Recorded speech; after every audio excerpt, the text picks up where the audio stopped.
SCCF is proud to present the Sanibel City Council Candidate Forum on the Environment. Live from SCCF on Sanibel Island tonight, CEO Ryan Orgera will moderate the forum with candidates Mary Bondurant, Scott Crater, Tim Drobnyk, John Henshaw, Jason Maughan, and Mike Miller. And now, Ryan Orgera. Welcome to SCCF Candidate Forum on the Environment. I'm pleased to be live streaming to you from our offices on Sanibel and want to extend a warm welcome to our 6 City Council candidates, Mary Bondurant, Dr. Scott Crater, Tim Drobnyk, John Henshaw, Jason Maughan, and Mike Miller. Rest assured that all COVID-19 protocols are in place as we are outside and our 6 candidates are seated safely apart. Masks are required when we are not in our seats. I want to remind you all that SCCF is strictly nonpartisan, as is this race, as is the office of Sanibel City Council. SCCF will not make any endorsement, but we're proud to be part of our city's public discourse on the environment. This March 2nd, Sanibel voters will select 3 City Council members, making this the most significant election for our island in recent memory. Sanibel is singular in the state of Florida, not just because of our wonderful neighbors and friends, but because we have chosen balance over unfettered development. Sanibel is special because of the wide expanses of green, the healthy dunes, the interior wetlands, and the critters we all love. This is all possible because of the genius of our founders. The Sanibel Plan remains world-renowned for its capacity to maintain the prominence of nature in our city. 3 of these 6 candidates will be among the keepers of the Sanibel Plan, and here at SCCF, we believe it's important that you understand your candidate's nature ethic so that you can make an informed decision at the ballot or mailbox. As SCCF enters our 54th year of conservation, we protect and care for our natural world as ardently as ever. Tonight, you will hear questions specific to Sanibel, but also questions of regional and global concern as our threats are now external, largely external on our island. Before I turn over to our candidates, let me explain the rules to our viewers. I will ask questions specific to candidates based on past public comments each has made, as well as questions that all candidates will respond to. Candidates will all receive either 1 or 2 minutes, depending on the category, with the possibility of a follow-up question where candidates will receive a 30-second time to reply. I will hold candidates to their allotted times in interest of fairness. So now, let's get started. Candidates, we'd like you to please give our viewers a quick introductory statement, and you're going to have 30 seconds to do this. We'll start in reverse alphabetical order to change it up. And so that means, Mike, 30 seconds. Please. Okay, well, thanks, Ryan, and thanks to SCCF for sponsoring this forum. I consider myself blessed to have the time, the health, the energy, and the interest to be able to serve my community and apply problem-solving skills to the issues facing Sanibel. I enjoy this kind of wonkish work, and I look forward to serving if I'm elected. Thank you. Jason. Thank you, Ryan. My name is Jason Maughan. I'm running for the City Council. The last 4 years I've served on the City Council. I'd like to work together with that team to continue to accomplish all the good works that we've managed to take care of in the last 4 years. And I would particularly like to thank the No-See-Ums for turning out in force for tonight's event. All right, John. Thank you, Ryan. Thank you for organizing this very special event. I've been on the island for almost 20 years, and I really care about Sanibel. I love it. I'm committed to the Sanibel Plan, the comprehensive land use plan, and the principles behind it. I have the time, energy, and experience, education to make a difference on the island, and I look forward to doing that. Thanks. Tim. Good evening. Tim Drobnyk. I have lived here on Sanibel for 21 years. My extended family has been on the island since the early 1980s, so the roots run deep, I feel, in this community. I've got good, I guess, public awareness as to what's going on with the issues on the island. I've been serving through managing youth sports for the last 10 years, and I just look forward to the opportunity to continue serving the community. Scott. Yes, I'm Dr. Scott Crater. My wife and I and our 3 kids moved to Sanibel 13 years ago, largely because of the natural environment, largely because it was completely different than any other place that we had ever seen in Florida or in the coastal Southeast. We came from Charleston, South Carolina, and it was a hard place to leave, but Sanibel was better.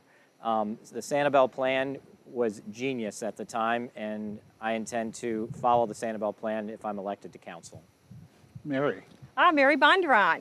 So 24-year island resident, and I drove over that causeway 24 years ago, not knowing anything about Sanibel, but those pelicans and the dolphins jumping and the aqua green water just got me excited. Stayed a week, bought a house, and moved the next month, and I'm very excited and hope to be serving on City Council here on Sanibel. Thank you, candidates. So before getting to our main questions, we want to briefly discuss the Sanibel Vision Statement. The first line of the Sanibel Vision Statement, which hangs in the council chamber, says, quote, Sanibel is and shall remain a barrier island sanctuary, one in which a diverse population lives in harmony with the island's wildlife and natural habitats, end quote. How will you specifically work to uphold that statement? Will you go in the same, we will go in the same order as the introductions. So Mike, you have 2 minutes to answer that question. Okay, well, the vision statement is a very important part of the Sanibel plan. And as you say, the sanctuary is primary. We have to protect the sanctuary and develop as a community only if, in fact, we can conserve the values of sanctuary, which include diversity and living in harmony with wildlife and nature. I think key to that today is dealing with the water quality issue. We have a problem with too many discharges from Lake Okeechobee, and even apart from Lake Okeechobee, we have a problem with nutrient pollution in our waterways. So we have to deal with that, and that involves dimensions of ag runoff and septic tanks and biosolids and a whole bunch of things. We also have to deal with water quality right here on Sanibel, which includes dealing with the Sanibel Slough as an impaired waterway. We're making progress on that. I think the improvements to the Drobnyk reclamation facility will be very helpful. Phase 4 of the sewer system will also be helpful. Perhaps we need to take a look at improving the fertilizer ordinance. But I think all these are key to protecting our environment and protecting Sanibel as a sanctuary island. Thank you, Mike. Jason. Well, I'll tell you what I would like to do is to continue doing the work that we've accomplished over the last 4 years and before that. It's one of those things about what matters is not in times like this where there's opportunities, but in times when there's nothing going on and the fight continues. I'd like to continue to see projects such as the Drobnyk water treatment plant, the Jordan Marsh, all things that was instrumental in, along with the team on City Council, made that happen. Balancing a budget to make sure that we can look after ourselves and sustain our economy, so the sanctuary is maintained through that sustenance. But I think, one of those things you have to take into account is you have to live it. To understand Sanibel, you have to live Sanibel. You have to embrace entirely the idea of a sanctuary and our existence within it as an integral part, not only to enjoy it, but the stewardship that goes with looking after the place we came from. I grew up on Sanibel as a boy after I got here from Ireland. I want the same lifestyle that I grew up with, where you had a john boat before you had a car, and everybody went around the bayous, everybody spent their time on the flats, everybody spent their time on the beaches, and the thing is that we may not have all the excitements, entertainments of Naples and big cities, etc., but the rule always was people on Sanibel make their own fun. They make their own fun by going out and enjoying themselves in the environment. Protecting that so generations in the future can go out and enjoy that lifestyle. And the well-being that gives each one of us is essential going forward. Thank you, Jason. John? Yes, the question is how would I, if elected to the City Council, make sure that we live up to the Sanibel plan or the Barrier Island Sanctuary? First, we have to understand what that plan is and the principles behind it. We are going to get more and more pressure from developers, from different organizations, franchises coming in and doing things or trying to do things different. We have to make sure we hold true to the principles behind the Sanibel plan. Protect our Barrier Island Sanctuary. Now, that includes internal, making sure that our businesses are productive, but yet we control the environment, the habitats. We don't put any more concrete down on this island. We preserve the 67% that's in conservation land right now. We protect it. Then we look on the outside and make sure, as mentioned before, we protect the insults that we see now, which is poor water quality. And we've got to, obviously, that's got to be number one issue after we deal with the COVID issue. And then number two, we need to make sure that we lead by example. I think a critical component, at least as far as I'm concerned, is for people in the United States to see what Sanibel is and how we live on this sanctuary island. We want this to be an educational experience for people who attend. They have to see what we do, why we do it, the principles behind it, and hopefully they take it home to their own, wherever their homes are, to continue the work. And the last component of all this, we need to lead by example on waste elimination. We need to find better ways to deal with our waste, our emissions, light pollution, you talked about that earlier, and noise. We need to continue to work on those issues as well. Thanks, John. Tim. Well, this sanctuary island was here long before people and long before development came along. And as this island continued to, I guess, have this population increase, the wise people that came up with the Sanibel plan 40 years ago realized that we need to have a vision statement. And that vision statement says, in harmony with nature. So it's incumbent upon the city council, regardless of who's in there, to continue to live in harmony with what was already here long before us. We will follow the Sanibel plan. Each 6 of us up here are going to follow the Sanibel plan. That's our blueprint. So we're all going to talk about individual topics, whether it's water quality, whether it's coastal resiliency, whether it's stormwater, all those things all come into protecting this habitat. So I'm glad to be here to talk about it, but it's just part of the position that we're running for. Thanks, Tim. Scott? Well, I think we need to recognize, first of all, there's 7,400 people on the island living here all year round, and peak times there might be 15 or 20,000 people. And the key is allowing us to live here and for tourists to come visit here in harmony with the environment.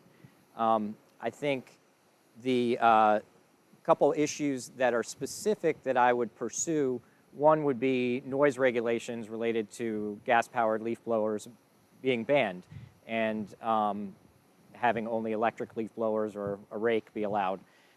Second, I'm pretty passionate about plastics in the environment. I think we have far too many single-use plastics, and Sanibel can be a leader. Unfortunately, the state legislature wants to fight us on this and try to overrule our ability to regulate our own environment.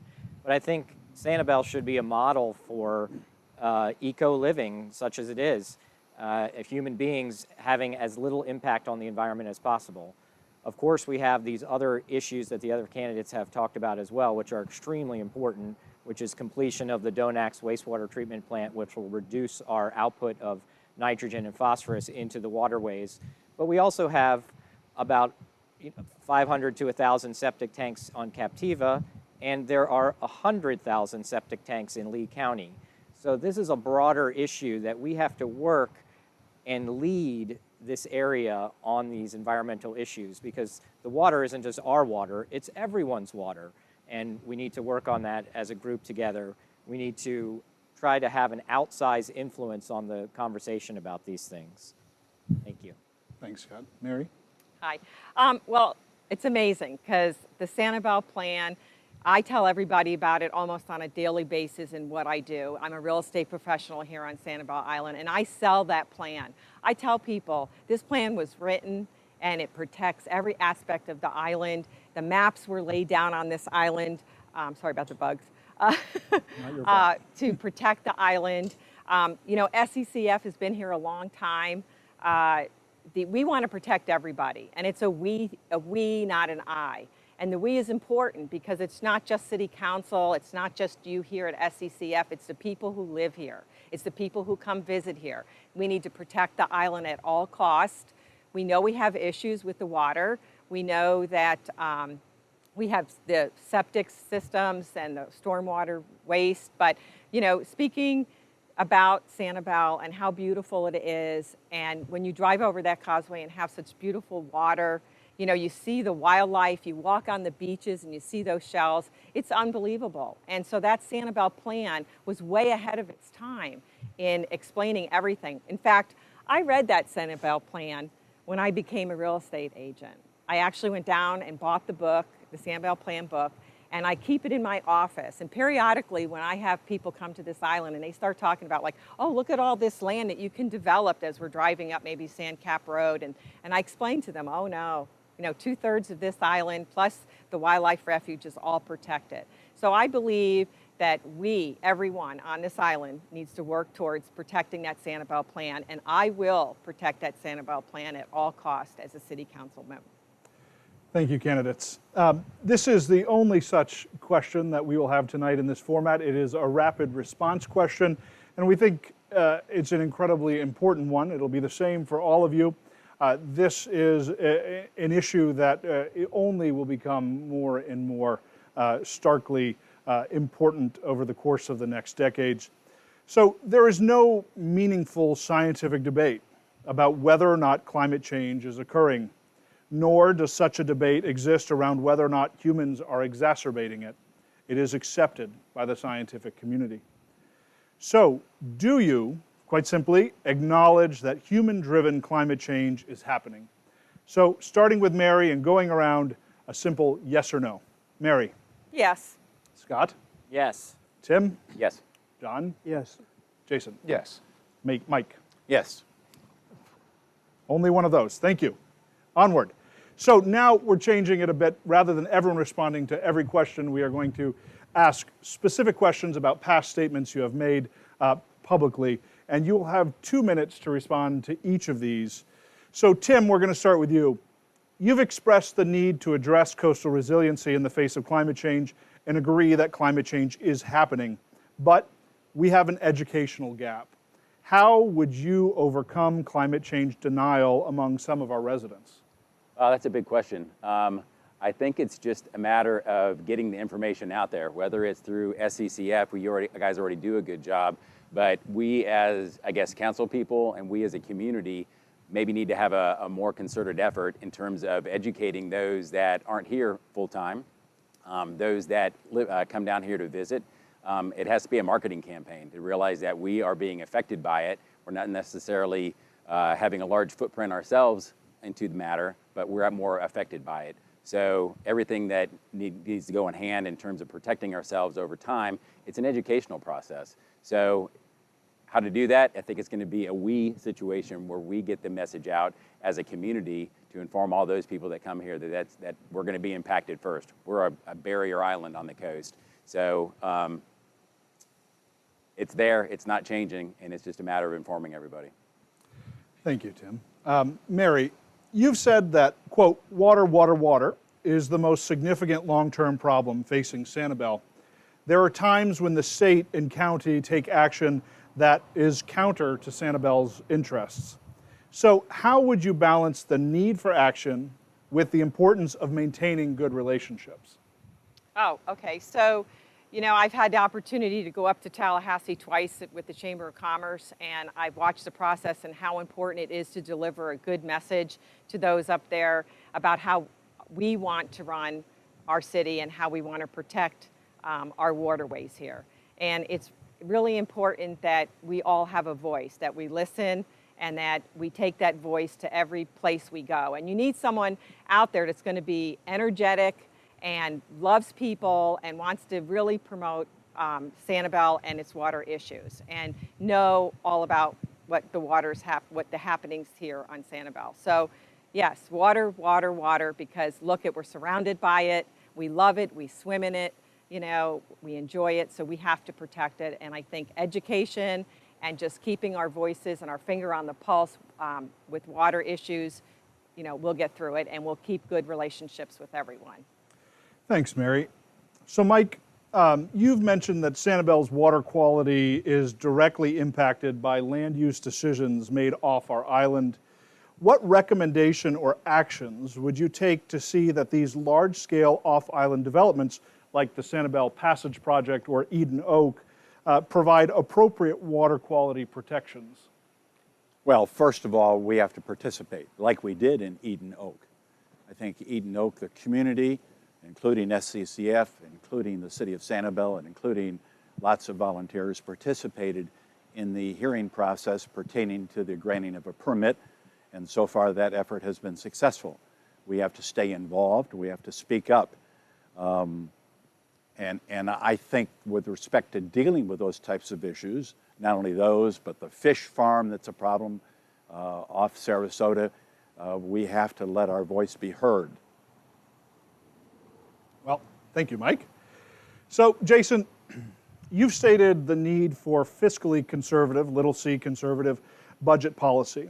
However, sometimes sound water quality policies are not the most fiscally conservative option in the short term, although we know they have significant long-term benefits.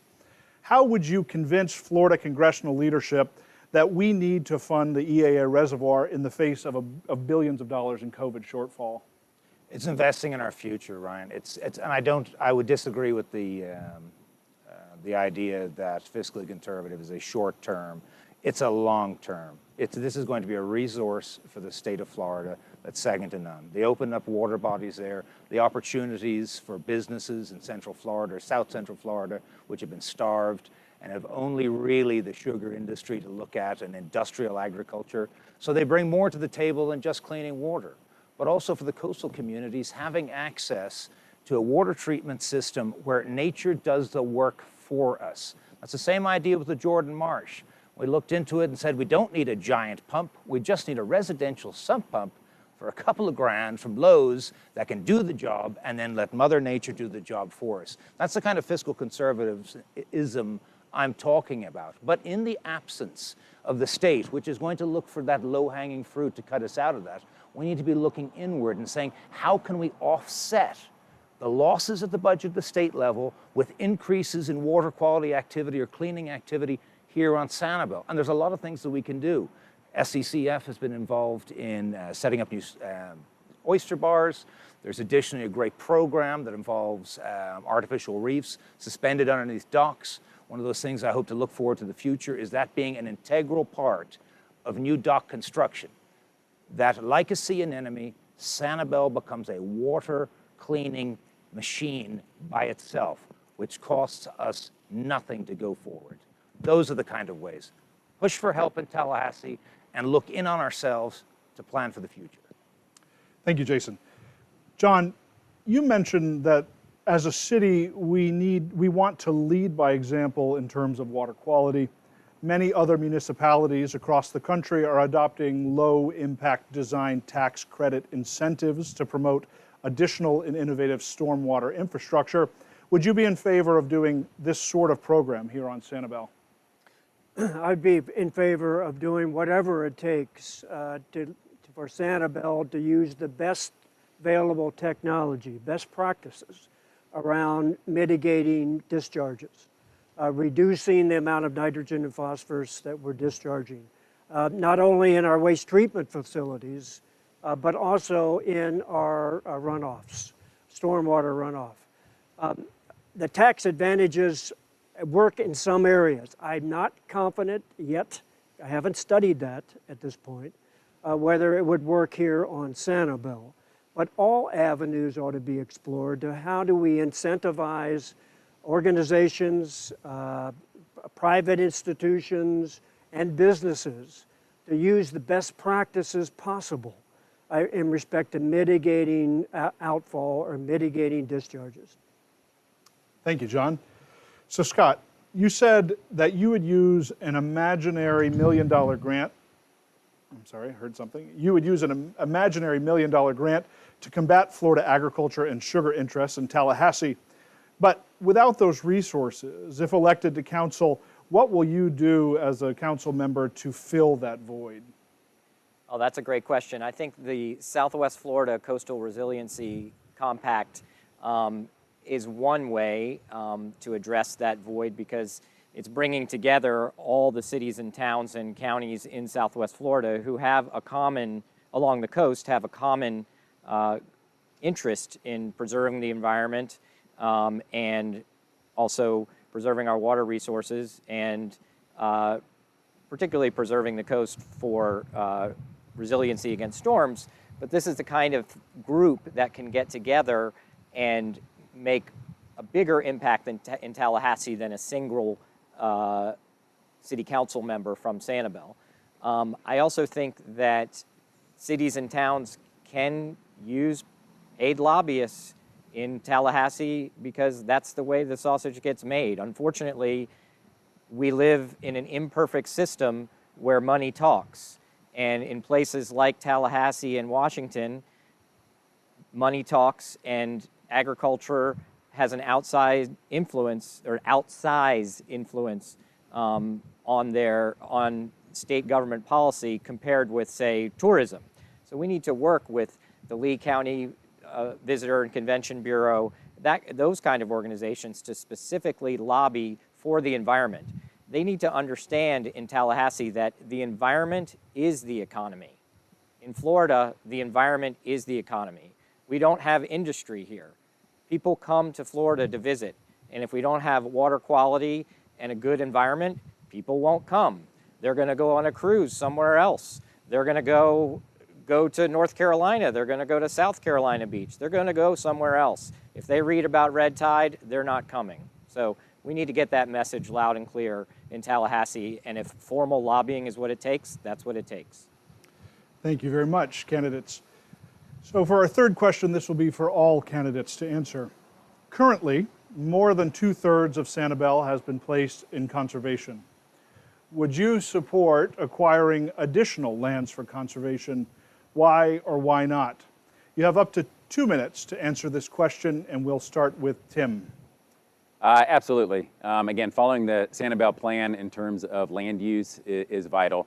There's not a lot of undeveloped land left on the island per se anyway. There's about 300 residential lots that can still be developed and just a handful of commercial lots that can still be developed. So anything that is already not zoned residential or zoned commercial should become conservation. We don't need to be larger in terms of our footprint on this island. So again, all for acquiring as much land as we possibly can. And you know, from a city standpoint, of course, staying within budget, but definitely in support of continuing where we are with 2/3, make the 2/3 larger. Thank you. So Scott, same question. Yes, I would be in favor of acquiring more lands on Sanibel, but also we need to look right across the causeway, as alluded to earlier. The Sanibel Passage project is a disaster. It's 204 acres. There's only about 6 acres of upland where they could actually put something, and it's this very narrow strip, and they want to put a 15-story high-rise right next to McGregor, right in the middle of all the mangroves. It makes no sense. You're adding cars, you're adding runoff from parking lots, you're adding, it doesn't make any sense. So there are these tracts of land that do impact us and impact our water quality that are right there, and Eden Oak is the same. They want to destroy 36 acres of mangroves and build canals and do things that haven't been done in our area since the 1960s. They want to go back in time and make Cape Coral again in this Eden Oak area, and it's wrong. On Sanibel, there aren't a lot of large tracts left. I'm aware of 8 acres here, a few acres there, and then everything else, as Tim alluded to, is in a platted subdivision. So those are not really necessarily worth purchasing if there are lots in Beachview that are left or lots in the sanctuary that are left. But there are a few holes of tracts of land that could be purchased on Sanibel, and I'd be absolutely in favor of putting those into conservation. Mary, same question. Absolutely. And I would absolutely say that although there are platted lots and in certain subdivisions, I think it would be great if families that are not using those lots or don't intend ever to build on them to turn them over to SCCF, maybe through their family plan. And acquiring as much land around our islands is very important. And so I very much encourage acquiring as much land as we can to keep our island the way it is, because I know we could use every piece of land that anybody would be willing to either sell to SCCF or maybe to grant to us. So absolutely. Thank you, Mary. Mike, same question. Absolutely. I would support the acquisition of environmentally sensitive land. It's consistent with the Sanibel Plan. The voters have supported referenda supporting that type of those types of acquisitions in the past. And from time to time, it may be the only way to protect wetlands and other lands that need to be conserved. So yes. Thanks, Mike. Jason, same question. Actually, absolutely, but I think this ties back nicely into the issue of living it. For over 20 years, I've been a real estate attorney out here, and spending more than 40 years growing up out here, I know a lot of the families that still have land from, quote, the day. With regards to SCCF, I have negotiated deals to gift land to SCCF in environmentally sensitive areas, also to close off areas, particularly around Ladyfinger Lake, so that there was no access points by giving up both easements and tracts of land. Additionally, now I'm currently working on a deal to give the society, the Ding Darling Society, a large piece of land that abuts theirs and for their future use. So there are opportunities, but you've got to go out and find them. You've got to, it's one of those things you have to do. When you hear of something, you involve yourself and you try to make that goal happen. Because the only way to retard the effects that development can have is by adding on. And I'm not talking about, banking something in the middle of nowhere that you bought. I'm talking about looking after issues here at home. And we talk about Eden Oak across the way. Back when I first started out as a lawyer, more than 20 years ago, I actually represented Pam Acres Trust, which was the original owner of all that land that Shell Point was built on, and we foreclosed on the developer who wanted to originally build on it and stopped the building there. So it's something, not only is it something I support, it's something I just live. Thank you, Jason. John, same question. I'll make it unanimous. On principle, yes, we want to increase the conservation land. I think we have to be smart about it, though. We've got to pick the right pieces of our parcels for wildlife corridors, for environmentally sensitive areas, for wetlands, to improve our water quality. So I'm not sure I would buy a parcel within a subdivision. That may not give us the biggest impact in respect to a wildlife corridor or preserving a habitat. But I would focus our attention on picking up the lands or acquiring the lands that are environmentally sensitive, wetlands, the major corridors for certain species to move around the island, and then, which is also mentioned by Scott, off-island. We only have so much resources, and if I had a chance of buying a piece of property at Beachview or going over and buying up land just across the causeway, I think that land across the causeway makes sense. So I think we need to be very careful on how we do it wisely for the long-term benefit of Sanibel. Thanks very much, John. Again, now to another question for all candidates. So let's focus specifically on water quality, this time quite close to home. The Sanibel Slough currently does not meet state water quality standards. SCCF and the city of Sanibel developed a comprehensive nutrient management plan to address this.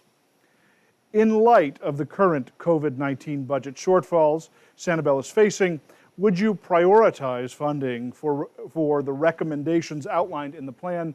And if so, why? So you have up to 1 minute to respond. Let's start with Jason. It's an asset and something we used to play in as when we were kids out here, and it's something that I've seen the water quality changing. And that's something you don't want to see because now you are stabbing the future in the back.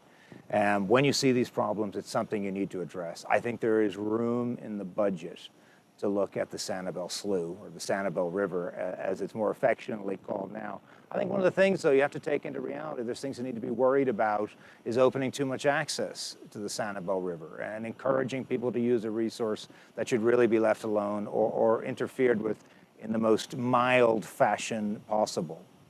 Going forward, I think the important thing to address is just like the Jordan Marsh actually cleans water that goes into the Sanibel River, and it's removing about 60 to 70% of legacy nutrients by the time it comes out the other side. Those weren't terribly expensive, and hand in hand with SCCF, I think we can find ways to do it. Thank you, Jason. John, same question. Well, certainly we ought to look at all the opportunities in respect to improving our water quality and the cost of doing that and what's the return. And the Sanibel slough certainly is a focus area. It's concerned me ever since I got here, and understanding that it was a good source of fresh water, but we as humans made it bad only because we made it a trench and we made it a collection that collect all of our deposits.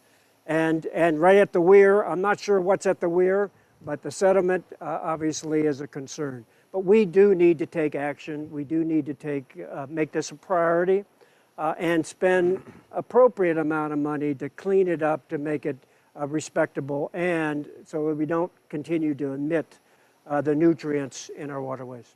Thank you, John. Tim. Well, I think we all agree that that is a priority that must be addressed. And so I'd like to focus in on the budgeting portion of it.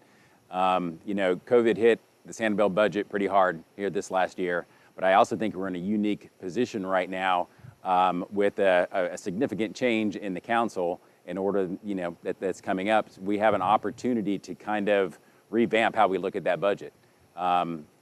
Kudos to Kevin Ruane for being the head guy for the last 10 years on that, but now new people are going to have to be in charge of doing that.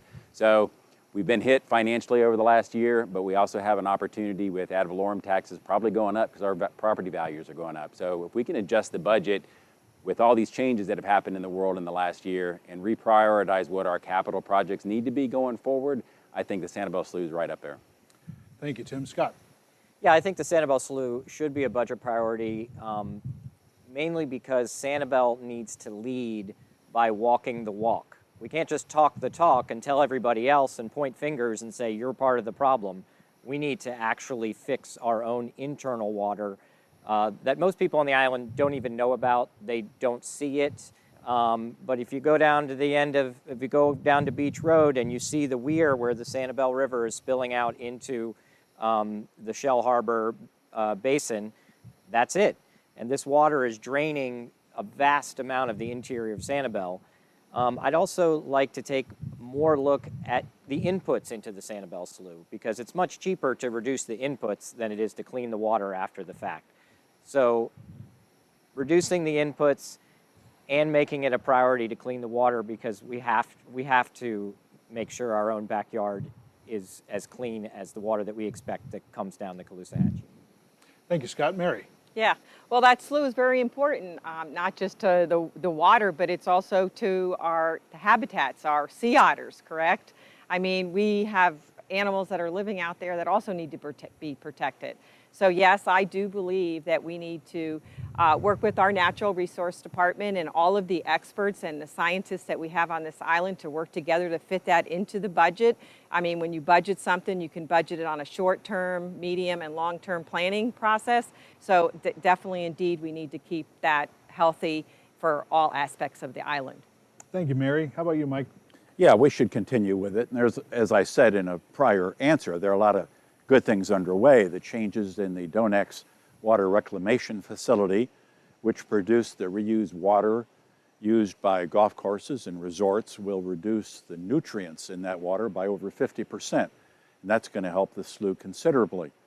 We're also starting the process of funding the Phase 4 sewer expansion. Hopefully we'll get $750,000 from the state, $750,000 ourselves. That should go forward. And we should also look at the fertilizer ordinance and perhaps making that a little stronger in certain areas, and continue with the golf course and community lake programs.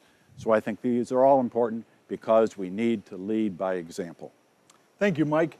So this next question again is for all of you and is a subject that often surprises our residents, and I think possibly even some of you. But last year, an international smuggling ring was discovered and was caught illegally removing turtles from their habitats on our island and in Southwest Florida generally. So as a council member, what policies would you implement to address wildlife trafficking on Sanibel? This is not just a problem in Africa. You will have up to 1 minute to answer, and we are going to start with you, Scott. Sure, that's a great question. I think we should educate the landscape crews that come onto the island every day that may not know that this is actually a crime to take a turtle and put it in their pocket or smuggle it off the island, or if they might think, well, it doesn't have much consequence, and this is, they just may not know, they may not realize. So I think that's number one, is education, reaching out to workers who come onto the island who see these things, and someone tells them near where they live that they can get some money for just giving them a turtle. It seems harmless, but obviously turtles have a slow reproductive rate, and it's obviously very harmful. So I think education is number one, and reaching out to the people who might actually participate in this in an unwitting or unknowing way. How about you, Mary? Yeah, I was really surprised to hear about this. This was unbelievable to me that someone would take a turtle and, or many of them off of our island and then ship them, overseas for religious purposes. That just was overwhelming to me, and I couldn't understand why anybody would do that. So yeah, I believe through education on the island, not only just to like our landscapers, but to the homeowners. I mean, people need to know that if they see people out and about, or they see something that's going on that they don't like, that they really need to make a phone call, and we all work together on Sanibel towards that, and we need to protect our turtles. I was just so sad to hear about that, and now I'll be out looking around the island to see if anybody's taking any of our turtles. So, but yep, so education with anything, so. Thank you, Mary. Mike, what do you think? Well, yes, education is important, as Scott said, and we need to pursue that. It's a high priority. But we also need to ensure that we have the proper legal structure in place. We need to ensure that we have proper ordinances on Sanibel, and to the extent we need changes in state laws dealing with poaching, then we need to approach our local delegation and sell them on that idea. I suspect they would be willing to go along with that. We need to do that. Thanks, Mike. Jason? You know what, I concur with just about everything everybody said here, but I find myself as a person who's interested in policy looking at this a different way. Have we inadvertently created a market where a turtle that we were up to our ears in now has a value where before it was a pet, generally for kids? You used to be able to go out to Ortez Avenue to the flea market and get a big handful of red-eared sliders or box turtles or whatever for your terrarium, and you just don't find those things anymore. I'm a great believer in that. I'd rather have children, if they want to have pets, and learn about, on a day-to-day basis, looking after and being responsible for wildlife, encouraging native wildlife, encouraging things that if it escapes out the back door, will do perfectly well on Sanibel. I do not think it's a good idea for somebody to have a monitor until it gets to the size where it can eat the dog, and then setting that loose. So I'd have to look at the other side as well and say, do we need to encourage native species as children's pets so they are more generally available and the market dries up? John? I agree with the education component in respect to educating the landscapers. What the assumption is that a lot of the turtles that are being gathered and poached are landscape workers who happen to see something, know there's a market for this kind of animal, and they take it, stick it in the bucket when they go off the island. I got to believe if they knew this was against the law, or certainly if their employers knew they could be in legal trouble if they continued to do that, if they did that, then that's one thing. I don't, and we ought to enforce that to the highest degree and work with state officials to prosecute where we see that kind of issue. I don't know that we have black vans running around town at night with flashlights, guys going into the woods looking for animals. If that's the case, then we need a different set of rules around stopping that. Thank you, John. So now back to some more specific questions for each of you, and you will have 2 minutes to respond to these questions. So Mike, in a recent forum discussion about Captiva potentially hooking up to Sanibel sewer system, you said, quote, "We can't allow Captiva coming on the sewer system to be an impetus for development or redevelopment or increase of density in any form on Captiva." So as a city council member, how would you ensure that Captiva would be legally bound not to overdevelop? Well, that's an interesting question, and I think it will probably be a difficult proposition. Understand that Captiva is unincorporated, part of Lee County. We probably have to achieve that with some type of ordinance or other legal provision. We'd probably also have to do it contractually. I mean, it's pretty tough to close loopholes, but it's very important that we do that because we don't want to increase the density, don't want to increase the possibility of additional traffic on Sanibel and additional capacity in the sewer system if we allow development to reoccur.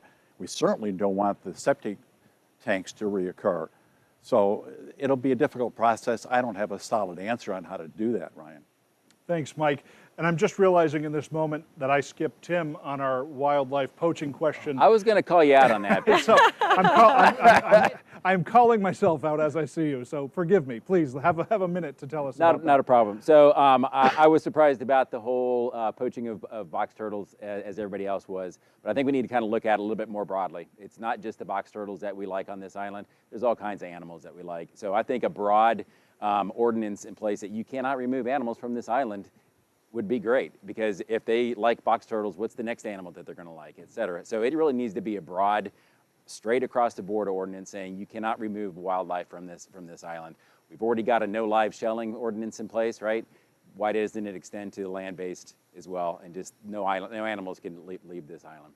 Thanks so much, and sorry for skipping you. No worries. Scott, you've spoken in detail about the EAA reservoir as well as Lake Okeechobee flows south, but 50% of our issues come from the Caloosahatchee watershed. So what would you do on City Council to implement projects and policies to address these watershed issues? That's a great question, and a lot of it is based on relationships. We're fortunate that Kevin Ruane has moved on and is not only on the Lee County Board of Commissioners, but he's the head of it. And that's really important for Sanibel, I think. As I mentioned earlier, there are 100,000 septic tanks in Lee County. That's a big problem. There are about 2 million in the state of Florida. They are contributing to this pollution. A very good friend of mine lives right on the river in North Fort Myers, and his septic tank is functioning properly or according to specification, but it's located about 100 feet from the river, and the elevation of his property is about 2 feet above the level of the river. So this is a problem that is going to be solved slowly and gradually and based on relationships. It's not going to be something that's going to be solved quickly. I think we also need to look at the impact of development going up the Caloosahatchee corridor, because if you drive down Route 80, there are new subdivisions there every day. And things slowed down a lot during the Great Recession, but it's picked right back up again. So Eastern Lee County is developing, and we need to have a voice in that, and in particular, make sure that new septic tanks aren't installed, and older properties, if they're going to be redeveloped, should have to convert to sewer, or sewer should be extended to those areas. Thanks, Scott. So Mary, you referenced solar panels in past events and mentioned that you want to, quote, make the island a little bit more energy efficient, and that the city, quote, that the city should be at the forefront of solar adoption. So as a city council member, would you support incentives for businesses and residents? If so, what type? Yeah, I think moving forward into the future and using solar energy is very important on the island. Again, it's going to come down to educating our residents, maybe if they're going to be putting new roofs on, maybe if they're going to be doing a extensive remodel project. They need to know that being energy efficient is not scary. And I know it's very not cost effective right now, but as we move forward and more people would start to consider it, the price of it would go extremely down. Even when we're building new homes and new buildings on the island, I think that maybe we should have in the building department, in the planning department, a brochure on how to make your home more energy efficient. You know, I think the city could start, if they start to remodel. A lot of cities do use solar energy for their whole city environment. So yeah, moving towards the future, I think it's really important that people start looking into some kind of solar energy. Thanks, Mary. I appreciate it. But just to Yes, say, please. windmills will not work on Sanibel. Just want to put that out because we don't want to be destroying our bird population, okay? Yes. All right, Tim. Your recent campaign flyer mentions that, quote, the Sanibel Plan has been the city's guide since 1976. Thoughtful future modifications will keep us on course, end quote. What modifications do you have in mind? Well, I think it's just a matter of continuing to adapt it into our current world. That was 40 years ago, when half of the development on the island, we've only had half of the development on the island. Now we're to a point, again, where we're almost at build out. So we just need to ensure that we continue to follow that plan even as we go forward and finish out, I guess, all these vacant lots and commercial lots and what have you. What's going to happen also is you're going to see a lot of people that want to start tearing down homes and start building bigger. And that, of course, just increases the overall footprint and it's changing the residential landscape. So I think it's just a matter of being smart about it, not necessarily squashing individual development, but making sure that as we go through a different change in, I guess, this island and where it's going, that we continue to follow that plan accordingly. Thanks, Tim. So, Jason, you've stated support for living shorelines in the past. So for viewers, can you make the distinction for us between living and hardened shorelines and why you believe that living shorelines are better? Now, I know that everybody watching an SCCF broadcast knows exactly the difference, but I will entertain that. Up to Shell Harbor, you're looking at a seawall, concrete seawall, which is an issue of pith and moment because the Planning Commission is looking at the issue of replacing those seawalls by extending them out a foot. Staff is opposing it currently because it adds and accretes unnaturally soil to land. A living shoreline has the same effect where you have a hardened structure, but the structure is actually more like a bonsai tree growing out of a rock. It protects native wildlife, or vegetation in this case, and holds it safe on the shoreline for long enough to really dig in, set its roots, just like the mangroves we have all the way around. During that time period, it grows out. It also provides nesting areas. It provides littoral planting, if you will. Technically, that's for a lake. Shoreline planting, if you will, for the coast. So not only do you not sort of see that it's a seawall, it provides a wildlife habitat that covers up. And once it grows out of these sort of, and James Evans, who works with you, is my hero when it comes to living shorelines and was the one that tried everything and went through the repeated tests up at the lighthouse with a couple of failures we had trying to get this activity right. And looking around the state, the success they've had in replacing seawalls with living shorelines, especially in canaled areas where you're never going to get any growth because one, everybody clips it back if something starts to pop out.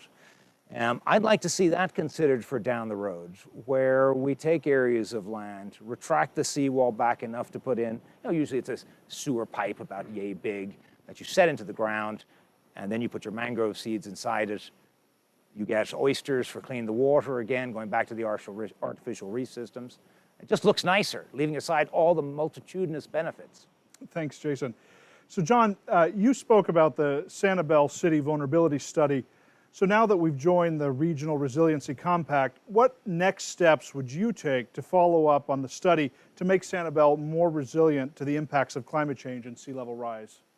Well, clearly we need to work with our partners in this effort because it's going to take a multitude of resources as well as agencies to sort of figure out what can we do and what the timing of all that is so that we can begin to build. One of the things that I think we can't be short on this opportunity is we've got to educate our public. Right now, there's a lot of naysayers out there. A lot of people saying it's not going to be an issue, it's way down the road. No, it's not way down the road. It's right at our front door, right at our shoreline. And we need to take some action. So communications, I know we had a meeting in February of 2020. The plan or the feasibility study or the study was done in September of 2019. We need now to rekindle that effort, work with our partners, begin to educate all of our residents, not only on Sanibel, but also in the entire Caloosahatchee estuary. Thanks, John. Appreciate it. So the following question will be for all of you. This past year, Sanibel experienced a 100-year storm event. What policies are needed to minimize the impact of flooding to residential areas, and how might those policies impact wildlife habitat or water quality? And you have up to 2 minutes to answer, and this time we'll start with you, Mary. Can you repeat that, please? Absolutely. So we experienced a 100-year storm event this last year. What policies are needed to minimize the impact of flooding to residential areas, and how might those policies impact wildlife habitat or water quality? Right, so we have a lot of areas on the island that are being affected on the east end. I know up on Jamaica. I know we had the Santiva area, which was affected, but we were able to do some restoration there. So I think, you know, we have the protection of the mangroves that kind of support that.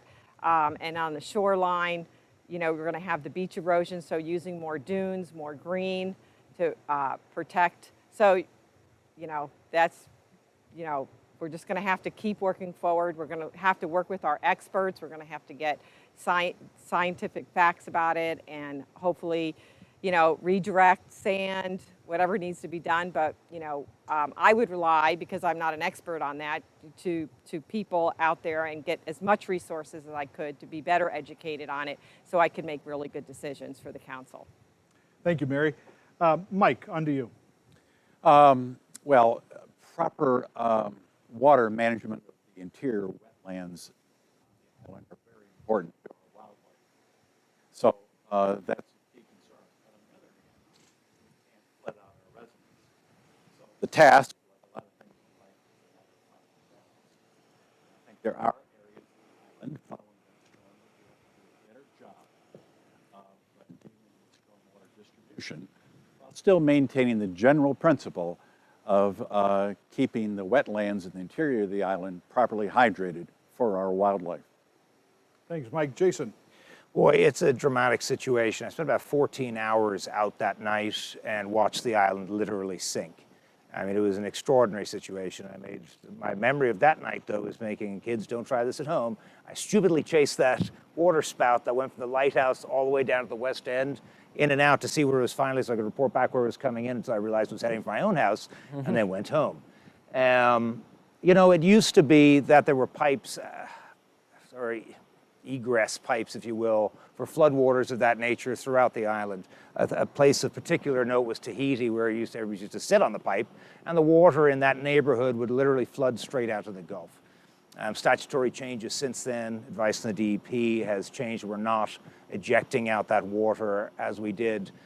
But when you get to a 100-year event, you know, one of the things that I think has to be considered is if it's a bloody emergency and people are losing everything, you have to think about ways to evacuate water in that singular situation.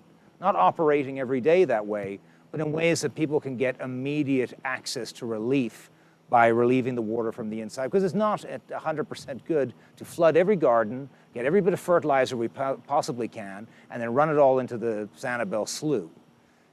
This is something that has to be thought about, because I would warrant that this will not be the only one. If we all live for 100 years, I am quite certain we are going to see a rain event like that again. And I would like to see some manner of action plan to alleviate those neighborhoods that sank. And there is no other way of putting it. And some of that is of our own making. Do we need to start thinking about, as addressing sea level rise, do we need to start thinking now about raising roads? Do we need to think about saying lot levels need to start coming up? Because if the water's coming up, the land is going to have to come up. We cannot harden, put seawalls all the way around Sanibel. We have to look to the future and work it into our development code. Thanks, Jason. John. Well, the issue is whether the water is coming from the skies in the rain, or is it coming from seawater. In respect to the skies, in respect to the rain events, we're going to have those. That's just going to be a way of life. That's the norm now.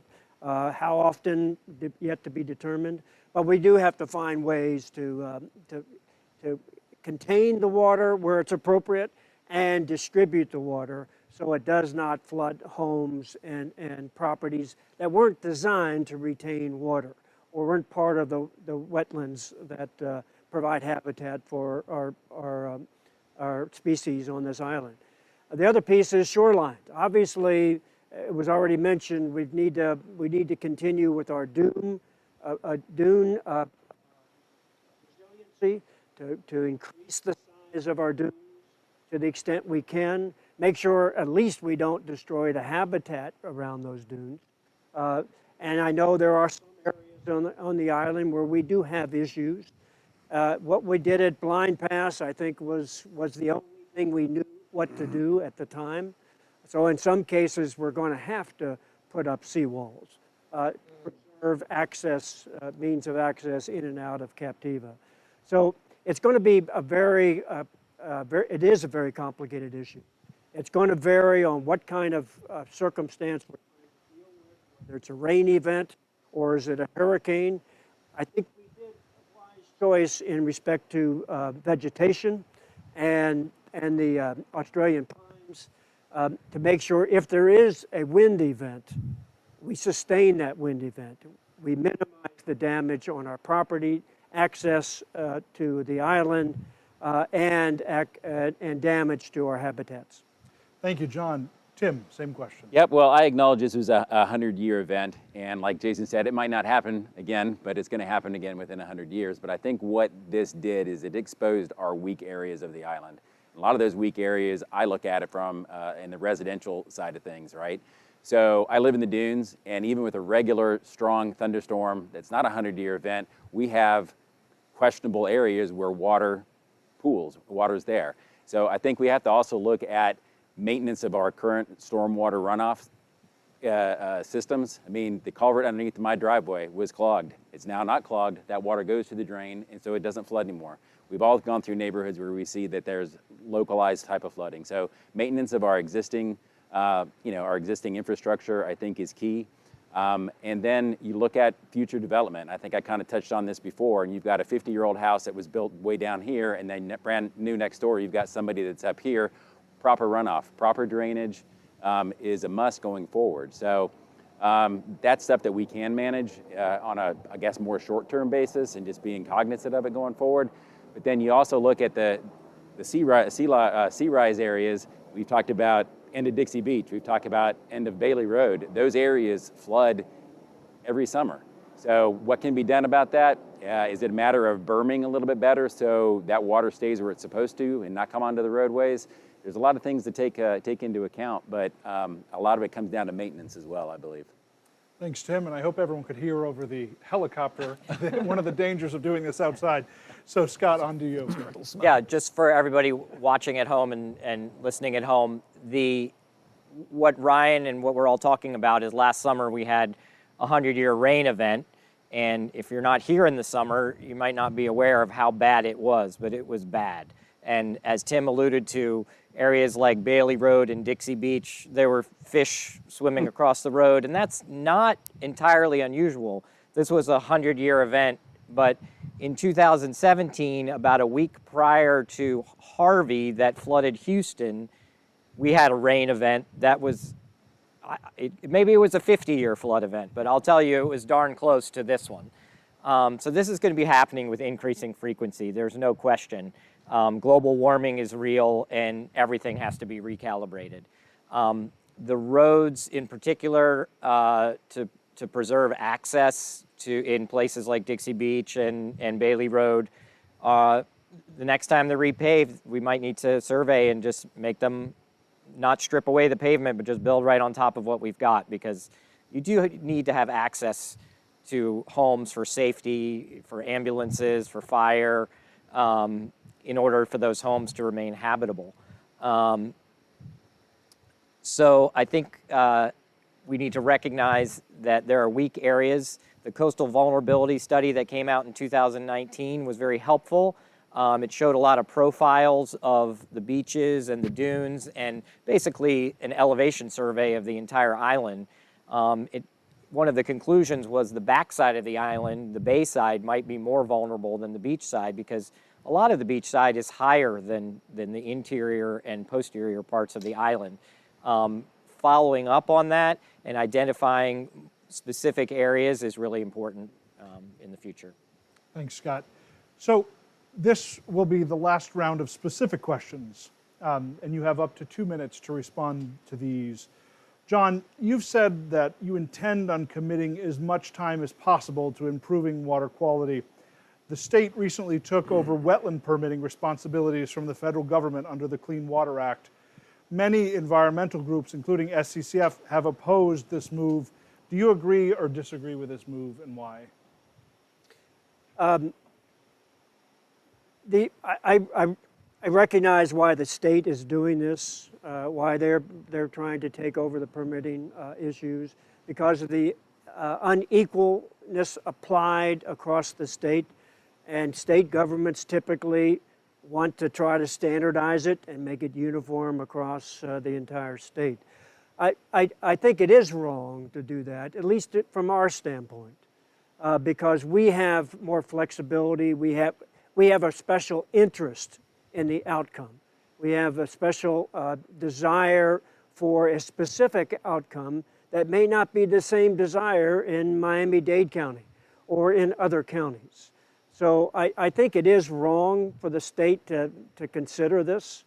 I wish it was not the case. I'm not sure what avenues we have to prevent this from happening, but I think it ought to be left to the jurisdictions which are impacted by the permitting authorities. Thank you, John. Tim, you've hinted at some of this, but let's ask specifically. You've acknowledged the threats of climate change and sea level rise. And you know, the average surface elevation of Sanibel is approximately 4.5 feet. So what specific policies and actions will you support to address rising sea levels and storm surge here on Sanibel? Well, I think it's a group effort, meaning that we all agree that it's happening, and I think everybody that's going to be on council is going to recognize that it's going to happen. So any type of policies that are put forward need to recognize that and need to take into account that we have to protect not only ourselves now, but what's going to happen to the island decades from now. So we've talked about naturally anchoring our shorelines. And if the backside of the island is more vulnerable than the front side, just simply to our makeup, then that's where we need to, concentrate our efforts. I guess we're fortunate in the fact that a lot of the backside of our island is already natural, with Ding Darling, with Tarpon Bay, et cetera. So maybe those efforts need to be concentrated on those areas first and prioritize where our weaknesses are. So absolutely, and all for it. And it's just a matter of making sure that we're educated and monitor everything going forward so we make the right decisions.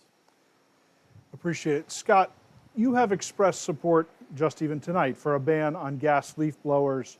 What specifically would you do as a council member to advance this initiative, and also why is this an important initiative? Well, I think it's a quality of life issue. Noise is a problem. Yes, air pollution is also a problem. A lot of them are two-stroke engines that are dirty and pollute. But noise pollution is a problem. And, in America, your rights stop when they start to infringe upon my rights. And so if I'm sitting at home trying to peacefully read a book and I'm subject to this loud noise that carries across the entire neighborhood, I'm not sure that that's entirely fair to me and to the individual. So a lot of localities in Florida and across the country have already tackled this issue. So if you're going to write an ordinance, you just need to read their ordinances and study them. City of Naples, Key Biscayne, Palm Beach, numerous places in California. It's pretty easy to find the wording and the manner of implementing this. Obviously, there has to be a phase-in period. We have to look at whether the electric products, which have improved greatly in the last couple of years since this idea was first came to council and there were limitations placed and so forth, but the technology has improved. We have to look at these electric products and see, do they meet the landscaper's needs? And the answer is maybe, in which case individuals could simply be required to purchase a leaf blower for a couple $100 that their landscaper uses for 15 minutes, because the big issue is the battery and how long it's going to last. So we have to look carefully at the practicality of this, but I've already bought an electric leaf blower for my landscaper to use, and I think that is a perfectly reasonable compromise. Thanks, Scott. Mary, you have spoken about supporting the need for responsible development. What does responsible development look like for you? Responsible development. So I think that when we look at how we're developing things, it's very important to stick with our city plan and with our rules and regulations, and just really take heed to, I think we talked a little bit about, they're taking the smaller houses and they're making them mansions, and we want to probably take a look at that, and we want to control it, and we want to keep our island as unique as it is and as the way it is for the future generations to come. Thanks, Mary. Mike, you've talked about red tide and its negative effects on our community. The city has a red tide cleanup policy, which dictates minimally invasive ways to clean up our beaches. However, some community members support full-scale mechanical raking of our beaches during these events. In light of the negative impacts to wildlife and their habitats, would you support mechanical raking? No, I wouldn't, and that's not the way to solve the problem. I mean, the problem is caused by, or certainly fueled by excess nutrients coming from Lake Okeechobee and down the Caloosahatchee, and that's the problem we have to deal with. But mechanical raking on our beaches hurts wildlife. It's violative of the Sanibel plan. I would not support it at all. Thank you, Mike. Jason, you've mentioned you would support modifying some development restrictions on residential property to allow for amenities such as swimming pools, where they currently would exceed development coverage. Do you believe similar exceptions would apply to development in wetlands? No, and to tell you the truth, and I think I specifically stated that the rights of way on Sanibel are platted as 4-lane highways everywhere. You go down to Kincaid, you have a single dirt road. It's actually platted out for 4 lanes, which will never be made. And at those areas, right-of-ways aren't taken into the calculations for the house. Now, this sort of ties into the idea of, I would look at the Sanibel plan and look to the human support systems and say, are we addressing the needs of young families to come to Sanibel, or are we distilling ourselves down to a particular group that will not be stewards for the long run, that people won't grow up here? That was the best thing for me, to keep an eye on the environment, to care about it. I want that same thing to be guaranteed for the future. Now, I was the youngest when I ran 4 years ago, and I'm amazingly still the youngest now, but my kid is still in the system. I know lots of families, and I recruit as many as I can to come out and say, come out. And they're saying, well, we can only afford this house, and 20% of the space that we could use is a road that will never be built. Now, that is keeping out of our own market the very lifeblood. My suggestion was, most families need a free wet babysitter, which the old swimming pool was. Look at these houses. They're grass yards that have been there since the 60s, and there's nothing ever there. But they can't put in a small pool for the kids to play in because 20%, 25% of their land is to be tarmacked at some point in the future. I just don't think that's fair. I think the protections for wetlands are well established. Setbacks are well established. That comes into play. Those density issues are well established. But we've got to get families out here, and we've got to find new ways to do it. Thanks, Jason. So we have made it to our final question here that everyone will be able to respond to. And this is slightly different, but I think something that will allow you to think creatively. Traffic on Sanibel is an issue for humans and wildlife. In many places, public transportation has been proven to reduce traffic congestion and carbon emissions. So if money is no object, would you support some type of public transportation on Sanibel, and what would it look like? You have up to 1 minute to answer this question, and we will start with you, Mike. We've looked at that before. It doesn't work very well on Sanibel, except maybe in very limited form. You don't have a central area to take people to and from, so that's a problem. You've got varying work schedules on the part of employees, so that's a problem. Different tourist destinations. So, I mean, there may be some limited opportunity for off-island parking and a shuttle to someplace on Sanibel, but I think it would be very problematic. It's probably not an effective solution. All right, Jason, same to you. Now, listen, I wish it was the case that we could wave a magic wand and have electric trams going up and down the road here, ding, ding, we all jump. It won't work out here, simple as that.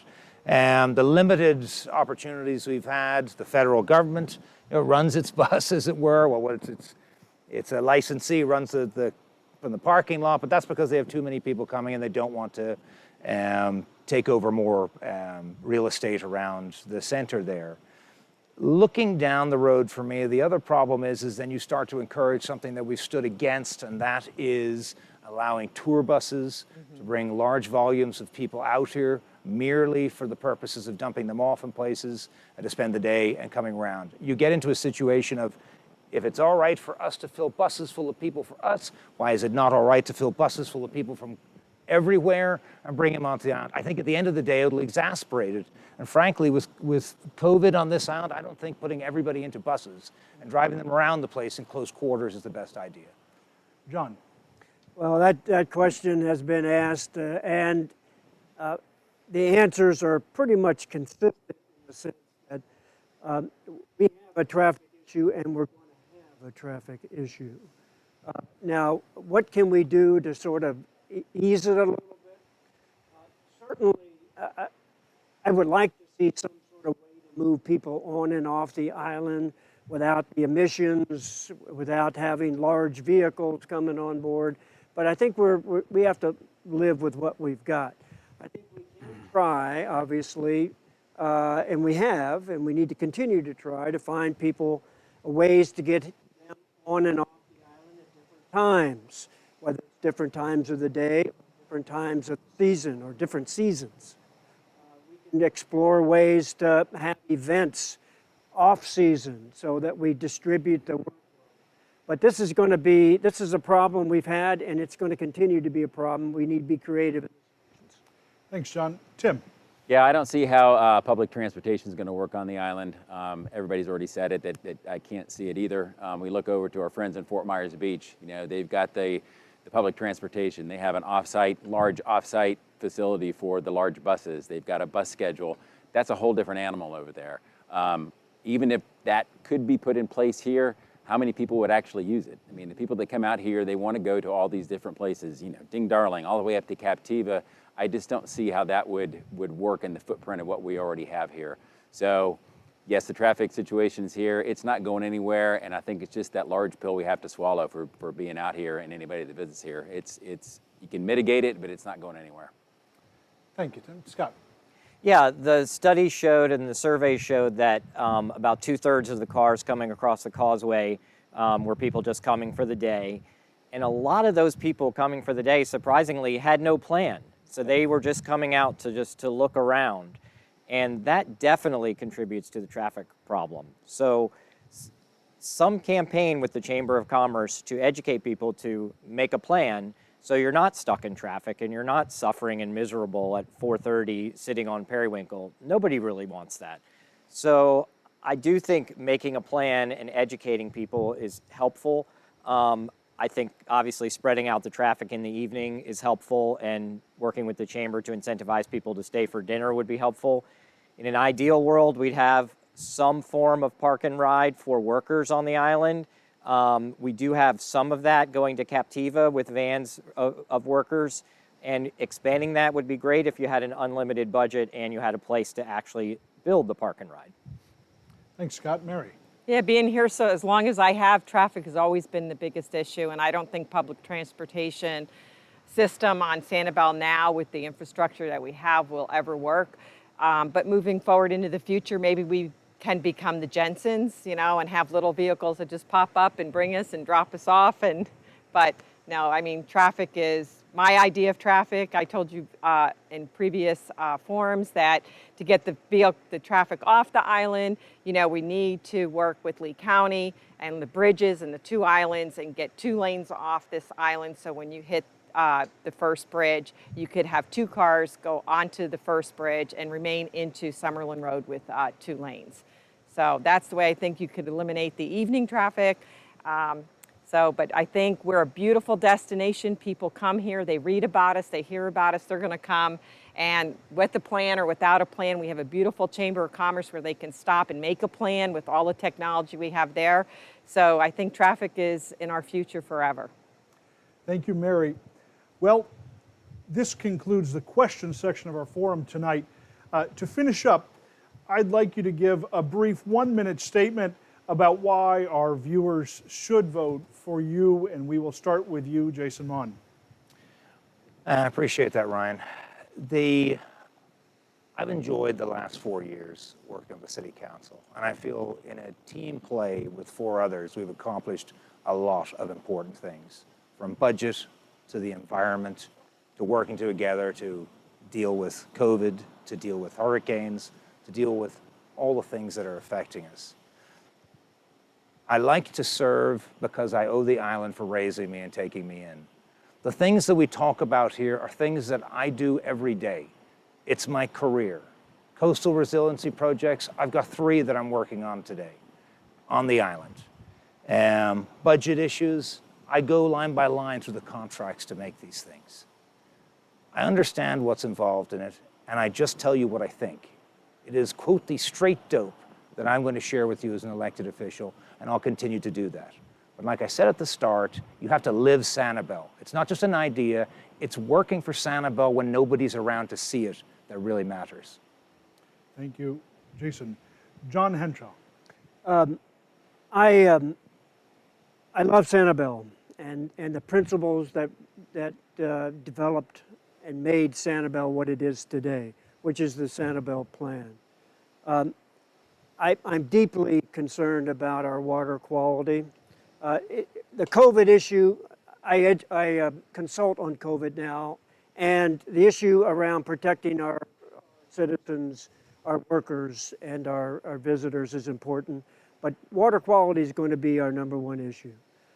That's my background in environmental safety and health, and I'm committed to doing whatever I can, either on City Council or other avenues, to work with the city officials, all the council members, as well as Lee County, the state, and folks in Tallahassee, to make sure that we get the right funding necessary to continue the governor's efforts on those 29 projects, to make sure that we improve our watershed, the quality of our watershed, and water moving south.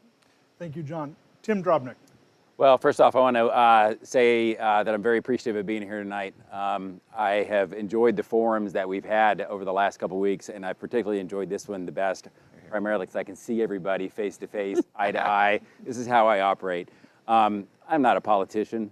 I don't pretend to be a politician, and I don't pretend to be an expert in any one of the topics that we've talked about over the last month. But I'm informed. I care deeply about this community and the people that are part of this community, and that's where I want to focus on, in addition to our environment, but focus on the people and connect the city to the people. Again, not a politician, but I've got a good head on my shoulders. I have a hard time self-advocating, but I'm glad I'm here and looking forward to serve if I get the opportunity. Thank you, Tim. Dr. Scott Crater. Yes, a couple things. First of all, I don't have any interest in running for any office outside of Sanibel Island. This is it for me. So if I'm elected, I will serve and I will enjoy it immensely, but that's it for me. This is as far in politics as I would ever want to go, as this nonpartisan city council race. Secondly, I don't have any business interests on Sanibel Island. I have no conflicts of interest. I'm just a resident. I own my house and the lot next door, and that's it. Third, I would say that I'm passionate about the environment. I've been a Sierra Club member since long before I moved to Sanibel, and I think that the environment is the economy for Sanibel. Lastly, I'd say I have a scientific background. I love science like John, and I enjoyed immensely the presentation on the Jordan Marsh at the City Council meeting last week. And these are the kind of things that motivate me to want to be on council. Thank you. Thank you. Mary Bondurant. Yes, well, everybody knows I love Sanibel. I just am passionate, I am dedicated, I give my time to Sanibel. I think that I have, over the last 24 years, being a mom coming onto this island with 2 small children and raising them through the schools, getting involved in numerous activities with nonprofits, serving on several boards, becoming the founder of Let's Pink Out to help support people with cancer-related needs. I just think that I'm a people person. I would love to listen to the people. I would like to bring that to City Council. I want to be open. I'm available to talk. I'm still young, and I have a lot of energy, and I just love the island, and I would love to serve the people of Sanibel. And I would love to serve with any one of these 5 gentlemen and the 2 that are sitting on City Council. I think a good teamwork, and I'm a team player, and I'm happy to serve. Thank you. Thank you, Mary. Mike Miller. So for years, Kevin Ruane provided guidance and counsel to the city in financial matters, but he's moved on to the county now, and his departure creates a void. With my background as a former CPA and as over 2 decades of experience as a financial executive, I can help fill that void. I've also have considerable experience as an attorney problem solving in complex environments of statutory and regulatory complexity. I've been in leadership roles in several Sanibel civic organizations. I'm a frequent attendee at council meetings. I understand Sanibel's problems. I'm fully retired. I have the time and energy to devote to Sanibel issues, and I would welcome your vote. Thank you, Mike. I want to thank our candidates for an engaging forum, but also for their willingness to serve our community. City Council members are unpaid, dedicated public servants, and we're indeed lucky to have such an impressive slate of candidates. So remember that Lee County Supervisor of Elections is suggesting that you post your mail-in ballots no later than February 20th, but they also will accept them until 6:59 p.m. on Election Day. February 20th is also the last day to request a vote by mail ballot, and if you haven't yet received yours. So please visit lee.vote for further details. So thank you to the viewers, thank you to our supporters, and thank you to our entire production team. Good night. Well, before I say good night, I do want to say this, that we are told that there was some internet issue with Comcast. Please stay tuned. The entire recording will be available to you on our website until Election Day, March 2nd. So good night and stay safe. Thank you.